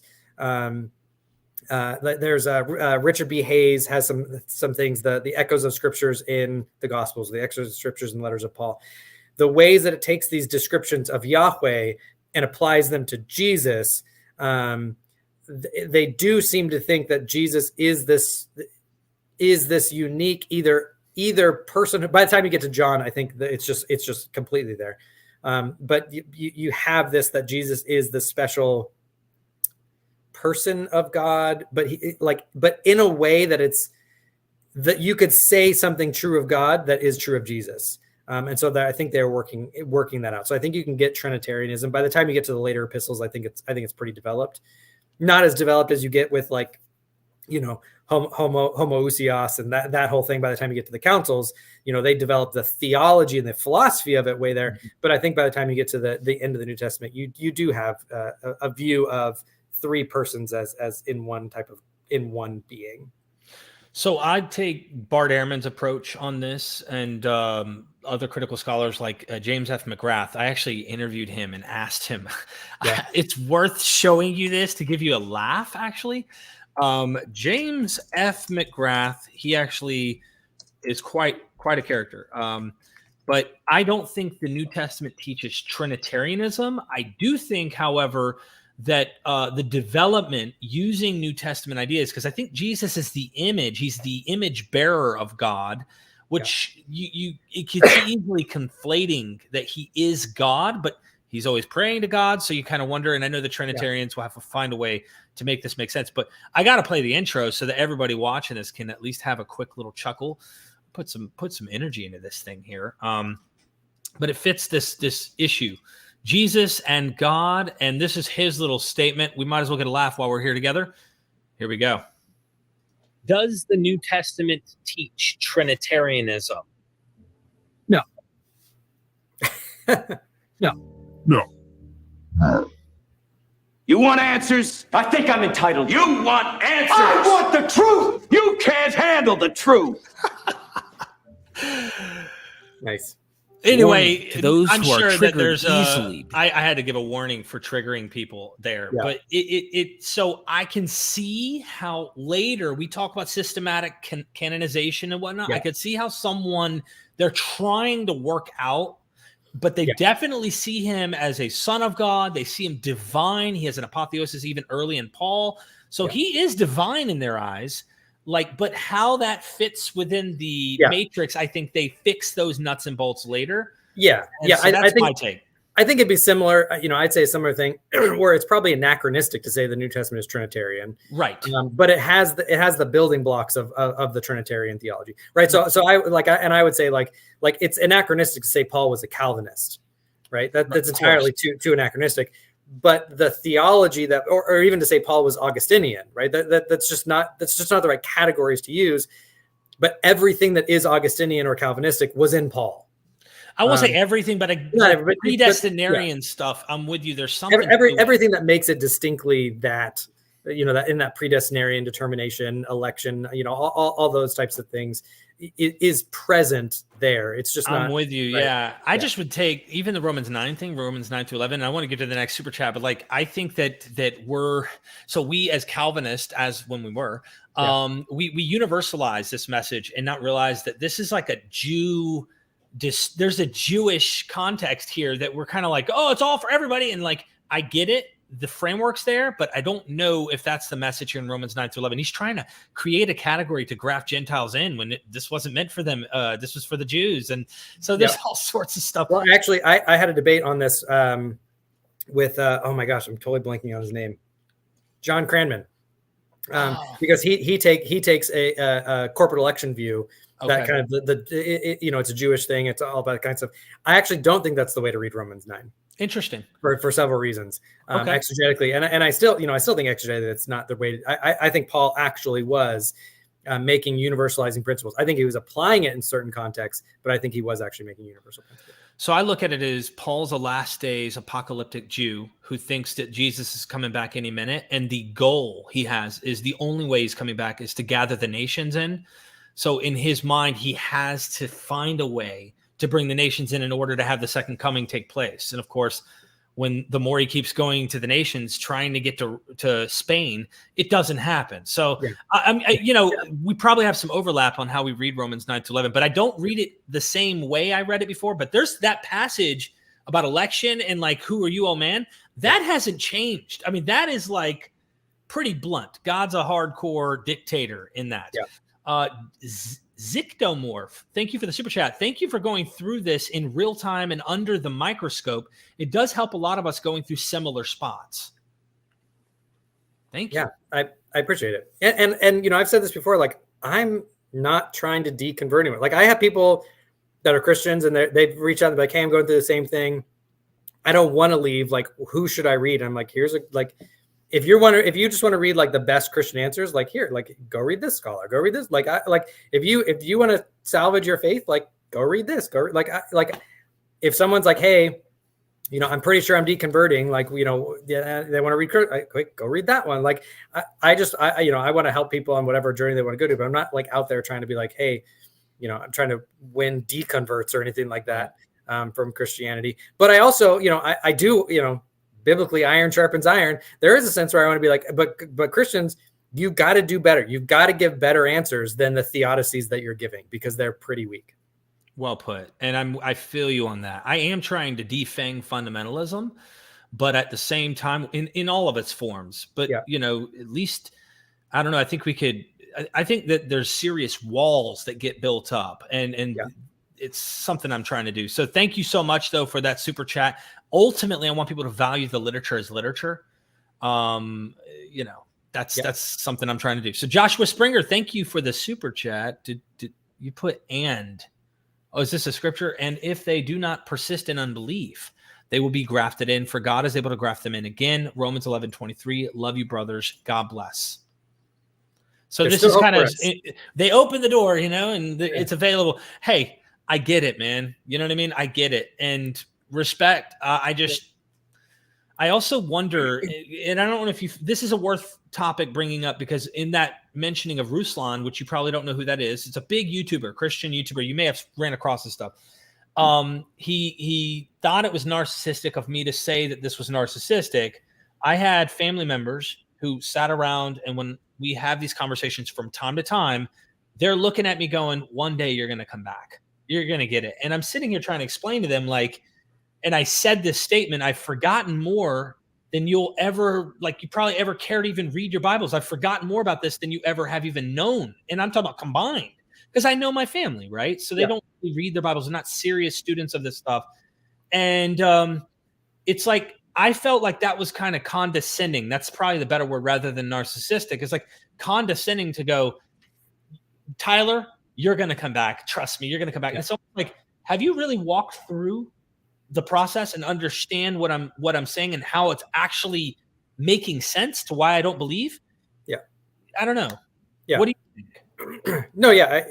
I mean, again, it's like the whole, like, you weren't a true Christian. Like, I try not to take, it can be condescending, but I'm like, hey, I get within your system that that's what you think, and I just kind of cheekily point out, like, Romans 11:23 says that, if we don't persist, we can be grafted in. Hebrews 6 says, once we fall away, it's impossible to bring us back to repentance. So I don't know which one it is, right? I don't know if I still have hope or I'm just done. Yeah. So I'm with you, man. What do you do? Constellation Pegasus says, you're a determinist? Then I'm assuming you know stuff about physics and astrophysics. I know some stuff. I mean, I'm a determinist. Well, I'm a compatibilist, which is the idea that determinism is compatible with, freedom necessary for responsibility.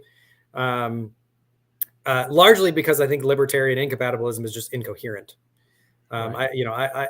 I don't see how someone can hold to something like a principle of sufficient reason and still be a libertarian and say, it's entirely indeterminate why I choose the things that I choose. Because the instant I ask, why did you do that? And you start giving me explanations, you're giving me causally determinate explanations. So I'm largely a determinist because I think indeterminism and incompatibilism are just incoherent. Thank you. Appreciate that. Thomas Lehner, do you still pray? Not really. I mean, let me actually backtrack. I still find myself like sometimes being like almost like talking to myself, but not to myself. I still do it every now and then. Mm-hmm. If something's happening, I'm like, okay, like God, I don't say God, but I'm like, oh, like, please let this happen. Something like that. But no, I don't like conscientiously pray. Thank you. Appreciate that. I know that's a personal question, but JR Token, thank you for that super chat. I didn't see a comment. I'm just rolling through here. I don't like to leave people hanging. Shane Torres, if you're comfortable sharing, have you dealt with a spouse who still believes in how to maintain peaceful marriage? I have not dealt with that. Thank you, Shane. Appreciate that. Henry Mars, has Tyler read the Book of Enoch? Thoughts? I have, actually. One of my research projects I did was on the Book of Jude and its canonicity with regard to its use of Enoch. And so, I think Enoch is fascinating. I would probably have to revisit it. I wrote that back when I was still pretty committed, like not even really struggling with doubts yet. So definitely roll back, but yeah. So I've read, I think it's interesting. Yeah. Thank you, Henry. Jamie Russell Christian Middle says, speak to the resurrection of Jesus and belief 4. Thank you. I don't know how to answer this. I'm not speak to the resurrection of Jesus. I don't think he did. Yeah, you haven't brought us through some of the arguments that you personally, what I guess the best argument isn't what's against it. How do you make sense of what you think's happening there? If you're taking an approach that this didn't actually happen, what is your personal position? I think largely, and I've said this, and this is probably kind of a crass way to say it and probably not the most helpful way to say it. But, people are familiar with, C.S. Lewis's Lord, Liar, Lunatic, and then potentially Legend on there. I think the category of what's happening, if you had to use those categories, is some type of blending of lunatic and legend. But I don't mean lunatic like Jesus was a crazy person. I think he was. I think he was an eschatological preacher. I think that he thought he was ushering in the end of time and all that kind of stuff. I think he was probably sincerely mistaken. And then there was legendary development after that. I'm with you. Now, how that happened from the get, like, did someone imagine that they thought they heard, or who knows? I mean, people have all sorts of beliefs and see things. Elvis Presley's visited people since dying. So J.R. Token, evidence shows Yahweh is not guilty of existing. Yeah, it's a good way to put it. Thank you. Thank you for that. Spartan says, I'd love to hear more about Tyler, your current beliefs. I'm still a classical theist, as I said at the top of the show. So I still believe in God. I still think that if a being like God exists, he still has those attributes of being. Because when you start doing a conceptual analysis of what type of being that cause would be, I think you do get something along the lines of omnipotent. Omniscience tricky. For a couple of reasons. Omniscient, I think, is the right term, but I don't think I would hold it the same way I did when I was a Christian. So, you have omniscient, omnipotent, transcendent. I don't think he's within space-time. Immutable, I'll say. And part of immutable, and I'll say, is because for a being that's outside of time, I don't see how process would happen or procedure would happen. And so I don't know what it means to say a transcendent being changes, for example. So there's conceptual analysis, but it's largely kind of the God of the philosophers, and I don't know what to do. I don't have I've realized actually that eschatology is more important than I ever thought it was, and I'm realizing a lot of the things that feel weird. And I don't know what to do with are things where having an eschatology answers it or solves it or satiates that need for something or some type of answer. So not having an eschatology is weird. But you don't have one right now. Like, it's just, I don't know what to do with it. Right. So I don't know what happens when we die. Do we die and we blink out of existence? Maybe. Do we reincarnate? I don't know. My having eschatology for decades, I feel an affinity for that, but I don't know if it's, I don't know if there's reason for that or if it's just, kind of a Christian hangover or whatever that is. Mm-hmm. So I don't know what to do with that. So that's kind of where I'm at with that. Thank you. Appreciate that. Mr. T. Brown, deconversion came after years of studying and thinking. Is there anything you would say to a teenage Tyler to prevent conversion? No, I don't think that I would prevent conversion. I kind of look at it as my life is my life, and it took the path that it did, and I'm happy where I'm at, and I have, if I hadn't gone through that, then I wouldn't have my children that I have right now, who I love, are my life. So I don't like living in the questions about what would you do to change it? Probably nothing. At the moment, I guess at the moment, without factoring in what we know, then maybe, but it's like reliving a certain moment and not knowing, having no omniscience and being kind of an open theist yourself, right? Yeah. I probably would make different decisions, but the problem is I would have to know that I shouldn't make that decision when those things happen. Yeah. And therefore it kind of falsifies itself. It doesn't work. It cancels itself out. Yeah. So it's difficult to know how to answer those and that's my drug addiction phase, right? I caused unknown suffering to my family, to my children, to my wife. Do I wish that I didn't do that? Yeah, I do wish I never did that. I also have to live. I have to be me in this world that I live in. And so this is a tough one. But it's one of those I don't really know how to answer. Yeah. Mark, thank you for the super chat. Was Tyler predestined to leave Christianity? I'll see myself out now. I mean, I think I was determined to leave Christianity. Thank you, Mark. If Christianity, if Reformed Christianity is true, then yeah, I was predestined for it. If Molinism is true, I was predestined for it. So that's true. But the Molinism described by Craig, William Lane Craig, for those who, when he said a long time ago, I wasn't even a Calvinist at the time. He said something like, I think God preordains where people are born in the world. So that if they never hear the gospel and they die without Christ, he knew already that if they did hear it, they would reject it. So he had them born in places where inevitably they're going to go to hell. Yeah. This was his trans-world damnation. You have any possible world that person never would believe. So he just took those cogs and put them. I don't even know what that means. Like, I don't know what it means that there's like platonic form, or like, it almost feels like a soul bank. Like is it the Jehovah's Witnesses that have the soul bank, or the Mormons? One of those. There's like the soul bank. He like plucked this one soul that would never believe anywhere and like put it somewhere. But I don't know what it means to say like an abstract soul wouldn't believe in any, because part of what makes like, could God not make a world? Personality. So it's weird what you're saying. Like, making sense of that is like, that would mean that there's not a single world that the God of the universe couldn't make to make sure that they would be saved. And it's odd that you wouldn't put the responsibility somehow on that being who is the creator of these worlds, whatever world that may be. I don't understand that. Yeah. Really odd. Boris says, my final try at Christianity started with 2 Corinthians 13:5. Do you know that passage by heart? I don't know it by heart. That is, examine yourselves to see whether you are in the faith. Test yourselves. Or do you not realize this about yourselves, that Jesus Christ is in you, unless indeed you fail to meet the test? Or in the KJV, and except ye be reprobates. That's where we loved using that word. What was it? The 1599 Calvin edition? I can't remember. He had a commentary in his particular edition. Yeah.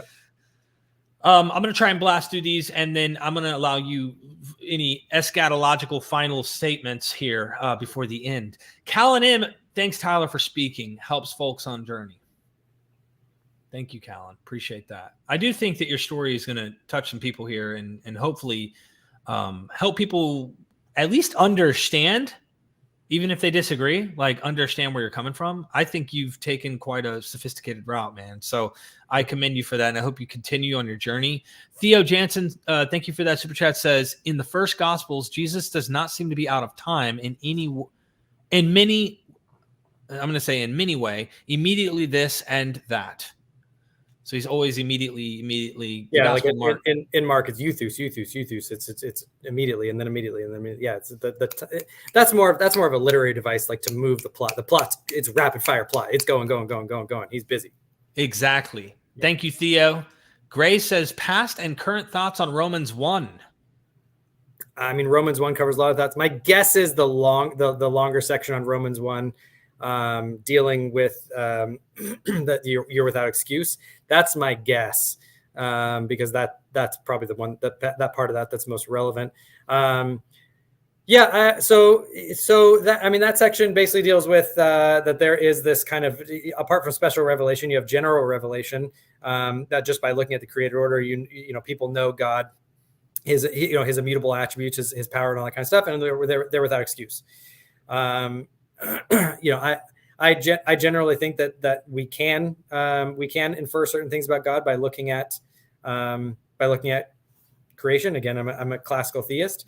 I'm not sure that has the moral input. The thing that I find interesting though about it is now when I'm going back and I'm talking to my presuppositionalist ex-brothers, friends, is they'll do like, well, how do you, if you don't have the Bible, how do you know, and all that kind of stuff. And I want to be like, one of your favorite passages is Romans 1. And your own, like if I just do an internal critique, your own view says that I can know these things by general revelation. I don't need this special standard to know that, you know, to know about God and to ground certain things like the laws of logic, which, you know, precepts love to bring up, right? Mm-hmm. So why do I keep asking that? I still haven't gotten an answer. I was asking this while I was a precept even. I started asking is like, why is the Trinity, why is a Trinitarian concept of God necessary to ground the laws of logic? I can understand the argument. I still get there with like intentionality and stuff, how a God can ground laws of logic.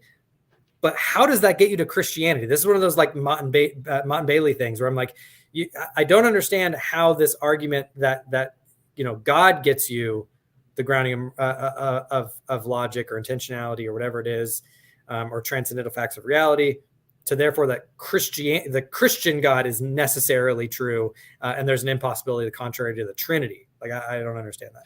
And given your own revelation in Romans 1, we shouldn't think that either. Interesting note on Romans 1, Revelation 1. Romans 1 is this is philosophical, and I guess because you find this kind of general revelation theme, and it is something that you find the Greeks and the Romans that kind of use this. They might find their way. Classical theists might try to go, see, even Paul kind of hints at this, but there's a lot more baggage than just classical theism as you're describing. And the baggage can be tested. There are claims there that can be tested and shown that just don't meet what would you say? The muster there. Notion Slave, what's your view on Islam as a possible next faith to investigate? Not going to. I just no intention. It seems to me because Islam builds on the Abrahamic religions. It seems if I think the foundation is already wrong, why would I want to go stories up?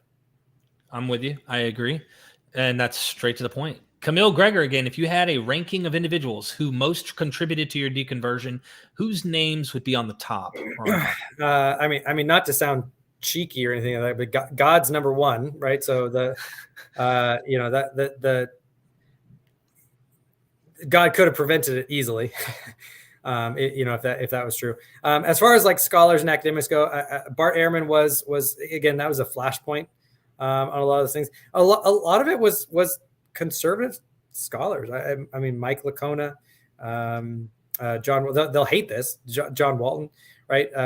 Michael Heiser, right? There are a lot of these scholars that they're gateway drugs. They're the things that have you start thinking about things differently and understanding texts within their historical context, and start seeing some of those things. And honestly, the fact that these weren't people that like gave arguments for why I should leave, but I started struggling and having issues, and the best scholars, the best apologists and all that kind of stuff, the answers were just poor. The ones that came just weren't good. The theodicies weren't good. I mean, I've said it before, the free will theodicy is just nonsense, right? Because it says, oh, well, God, there's evil because God wants to protect free will. And I'm like, okay, but God can, in the philosophy of action, there's a difference between free will and outcome, right? So God can prevent 100% of murders. He can stop them at the moment that they're about to murder someone.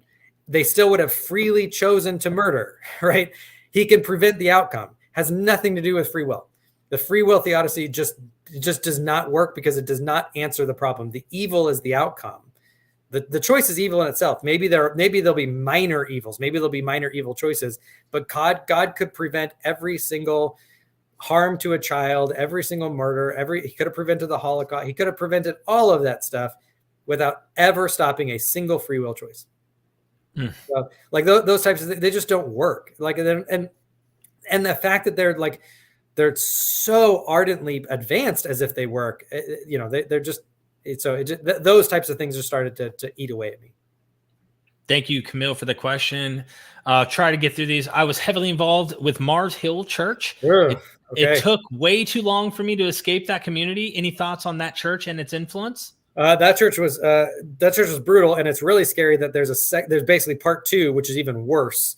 than Mars Hill, because Mars Hill at least fell under the banner broadly of kind of evangelicals before everything about Mark Driscoll was known. Now he has his other church that's even like, I'm not going to say it's a cult, but it's really close. It's really, really, really close from what I've read about it. If anyone is really interested, they kind of like these sociological, like storytelling podcasts, like This American Life. There's one on the rise and fall of Mars Hill that's fantastic, and that is a scary church. I'm glad you got out of that. That was a scary, scary environment. Thank you. Gray says, I just got here, so forgive me if I missed it. But what do you think about all the historical evidence talk about the resurrection of Jesus? I think it's interesting. I just don't think it. I don't think it accomplishes the conclusion that it wants to accomplish. I think they're interesting. I think the minimal facts argument is interesting. I think the maximal case for the resurrection is probably a stronger case than the minimal case in different ways. But I just think I don't think they get to the. I don't think they accomplish justifying the conclusion that they're trying to accomplish. Thank you. I'm not even going to comment because I want to make sure we can get to the end here. Thoughts on Jay Dyer, flavored pre-sup? Have you heard of that person? I do know who Jay Dyer is. At Jay Dyer's best moments, he's good. He has a lot of worse moments. Grace, thank you so much. Festering Boils, if there's really a God, why do you think he allows all these false religions to flourish among his creation? So in your view, this sounds more like, since you're a theist, do you think in your mind God gives a crap about what people believe? I don't know. See, I don't. There's no special revelation that tells me what God gives a crap about, right? So there is a sense though where I think that most likely what again, if I have to come with what's consistent with what I think is true, I think about it in the sense of my kids.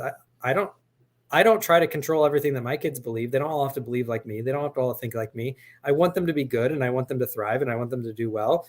If one of them ends up being a conservative, great. If one of them ends up being a Democrat, great. If one of them ends up being whatever the dichotomy is, that one is a Christian, great. One's a Muslim, great. Whatever it is, as long as they're like loving and kind, and that's that's what I'm going to be proud about. I can imagine some type of God being similar to that, where the doctrine might not be important, but the impulse for the thriving of humanity and the development of culture might be a good. Okay, the time is now. We're going to test this thing. I'm going to give people, since you just tuned in, 10 seconds. Oh, it already refreshed. Holy smokes. Why does it do this to me? We're refreshing it. Screw it.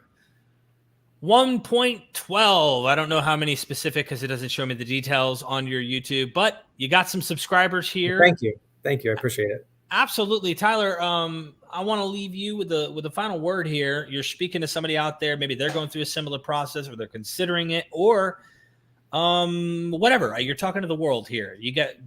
Give them a final statement from you, if you will. Yeah, the only thing I would say, and this was always the purpose of my endeavors in the podcast and the YouTube channel is always to think hard about things and to explore the thing. I mean, the freed thinker was a double entendre.